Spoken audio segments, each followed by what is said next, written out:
Assalamualaikum warahmatullahi wabarakatuh. Perkenalkan, saya Abdullah Majid, mahasiswa PPG Prajabatan Universitas Veteran Bangun Nusantara Sukoharjo, gelombang 1. Dalam video kali ini saya akan menyampaikan praktik baik untuk memenuhi tugas ujian akhir semester mata kuliah perspektif sosiokultural dalam pendidikan. Dalam video kali ini yaitu penerapan praktik baik dalam penerapan scaffolding pada Zone of Proximal Development atau ZPD di SD Negeri Johor 1 Sukoharjo sebagai tempat PPL saya. Kita ketahui bersama bahwa ZPD, Zone of Proximal Development, Vygotsky mengatakan ZPD sebagai jarak antara tingkat perkembangan aktual dengan tingkat perkembangan potensial yang lebih tinggi. Sedangkan scaffolding itu dapat dikatakan sebagai jembatan yang digunakan untuk menghubungkan apa yang sudah diketahui siswa dengan sesuatu yang baru atau yang akan dikuasai atau diketahui siswa. Nah, dalam penerapan scaffolding di PPL SD Negeri Johor 1, penerapan scaffolding terletak pada bimbingan guru. Bimbingan guru diberikan secara bertahap setelah siswa diberi permasalahan, sehingga kemampuan aktualnya mencapai kemampuan potensial. Bantuan tersebut dapat berupa petunjuk, dorongan, peringatan, menguraikan masalah ke dalam langkah-langkah pemecahan, atau memberi contoh. Vygotsky memunculkan konsep scaffolding, yaitu memberikan sejumlah bantuan kepada seorang siswa selama tahap-tahap awal pembelajaran, dan kemudian mengurangi bantuan tersebut dan memberikan kesempatan kepada siswa tersebut untuk mengambil alih tanggung jawab yang semakin besar segera setelah ia dapat melakukannya. Untuk mengidentifikasi bagaimana guru bisa mengetahui ZPD atau Zone of Proximal Development pada peserta didik, yaitu dilakukan dengan cara interaksi guru interaksi dengan peserta didik, yaitu melalui tanya jawab. Guru mampu mengetahui peserta didik yang belum memahami materi pembelajaran dalam ranah kognitif. Kemudian identifikasi masalah untuk menentukan pendekatan, strategi, metode, dan teknik pembelajaran dalam penerapan scaffolding pada Zone of Proximal Development peserta didik. Untuk penerapan scaffolding pada ZPD peserta didik setelah guru mengidentifikasi peserta didik, yaitu menentukan masalahnya, bisa dilakukan dengan bimbingan guru, mandiri, teman sebaya, tutor atau ahli, dan juga modifikasi pembelajaran. Dalam penerapan scaffolding pada Zone of Proximal Development peserta didik, itu bisa melalui salah satunya dengan mengkonsep pembelajaran. Bagaimana mengkonsep pembelajaran? Yaitu dengan menentukan pendekatan, strategi, metode, dan teknik pembelajaran.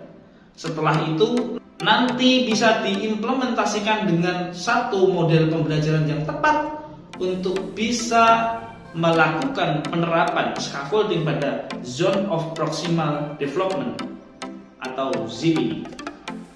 Pendekatan pembelajaran melalui interaksi secara individual, bisa dengan konsep pendekatan konstruktivisme. Dalam pendekatan konstruktivisme ini, peran guru hanya sebagai pembimbing dan pengajar dalam kegiatan pembelajaran. Oleh karena itu, guru lebih mengutamakan keaktifan siswa dan memberikan kesempatan kepada siswa untuk menyalurkan ide-ide baru yang sesuai dengan materi yang disajikan untuk meningkatkan kemampuan siswa secara pribadi. Strategi pembelajaran melalui menetapkan spesifikasi dan kualifikasi tujuan pembelajaran, yakni merubah profil perilaku dan pribadi peserta didik dengan strategi pembelajaran kontekstual. Penerapan strategi pembelajaran kontekstual ada beberapa proses pembelajaran, di antaranya dengan learning community, yaitu didasarkan pada pendapat Vygotsky bahwa pengetahuan dan pemahaman anak banyak dibentuk oleh komunikasi dengan orang lain. Permasalahan tidak mungkin dipecahkan sendirian, tetapi membutuhkan bantuan orang lain. Konsep masyarakat belajar atau learning community dalam CTL, hasil pembelajaran diperoleh melalui kerjasama dengan orang lain, teman, antar kelompok, sumber lain, dan bukan hanya guru. Mengemukakan konsep masyarakat belajar dalam CTL menyarankan agar hasil pembelajaran diperoleh melalui kerjasama dengan orang. Dan juga dalam strategi pembelajaran kontekstual, salah satu prosesnya adalah pemodelan. Pemodelan adalah proses pembelajaran dengan memperagakan sesuatu sebagai contoh yang dapat ditiru oleh setiap modeling, merupakan asas yang cukup penting dalam pembelajaran CTL. Sebab melalui modeling, siswa dapat terhindar dari pembelajaran yang teoritis atau abstrak yang dapat memungkinkan terjadinya verbalisme. Konsep pemodelan dalam CTL menyarankan bahwa pembelajaran keterampilan dan pengetahuan tertentu diikuti dengan model yang bisa ditiru siswa. Cara pembelajaran seperti ini akan lebih cepat dipahami siswa dari hanya bercerita atau memberikan penjelasan kepada siswa tanpa ditunjukkan model atau contohnya. Dari strategi ini bisa memanfaatkan media pembelajaran seperti video interaktif. Metode pembelajaran digunakan untuk mengimplementasikan rencana yang sudah disusun dalam bentuk kegiatan nyata dan praktis untuk mencapai tujuan pembelajaran. Metode pembelajaran yang dapat digunakan dalam penerapan scaffolding pada ZPD diantaranya metode diskusi. Metode diskusi adalah perlibatan dua orang peserta sehingga terjadi interaksi, saling bertukar pendapat, saling mempertahankan pendapat, memecahkan masalah bersama sehingga didapatkan kesepakatan bersama. Pembelajaran yang menggunakan metode diskusi merupakan pembelajaran yang bersifat interaktif. Kemudian juga bisa menggunakan metode eksperimental. Metode pembelajaran eksperimental adalah suatu cara pengelolaan pembelajaran di mana siswa melakukan aktivitas percobaan dengan mengalami, membuktikan sendiri suatu yang dipelajarinya. Dalam metode ini, siswa diberi kesempatan untuk mengalami sendiri dan melakukan sendiri dengan mengikuti suatu proses, mengamati suatu objek, menganalisis, membuktikan, dan menarik kesimpulan sendiri tentang objek yang dipelajarinya. Kemudian teknik pembelajaran merupakan serangkaian cara, upaya, dan siasat yang dilakukan oleh guru untuk melaksanakan proses belajar mengajar secara optimal kepada siswa.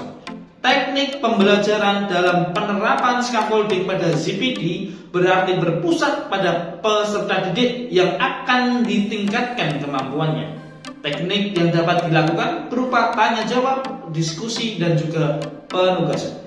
Hasil yang dicapai dalam penerapan scaffolding pada zone of proximal development adalah siswa mampu mencapai kemampuan potensial yang maksimal. Nah, hasil yang dicapai dalam penerapan scaffolding pada ZPD diantaranya yang pertama adalah menciptakan lingkungan belajar yang suportif dan menerima siswa. Selanjutnya, siswa merasa nyaman dan bebas dalam mengemukakan pertanyaan dan mendukung teman sekelasnya dalam pembelajaran. Tingkat stres siswa berkurang, siswa merasa terlibat dalam pembelajaran dan termotivasi untuk belajar. dan juga guru yang menggunakan metode mengajar scaffolding menjadi lebih berperan sebagai mentor maupun fasilitator pembelajaran ketimbang menjadi sumber pengetahuan utama. Siswa diberikan ruang untuk berperan aktif dalam pembelajaran. Metode scaffolding menarik siswa untuk terlibat dalam diskusi yang dinamis dan berarti. Siswa dapat memenuhi objek pembelajaran. Dan juga dalam metode ini dapat menjadi identifikasi awal para siswa yang berbakat.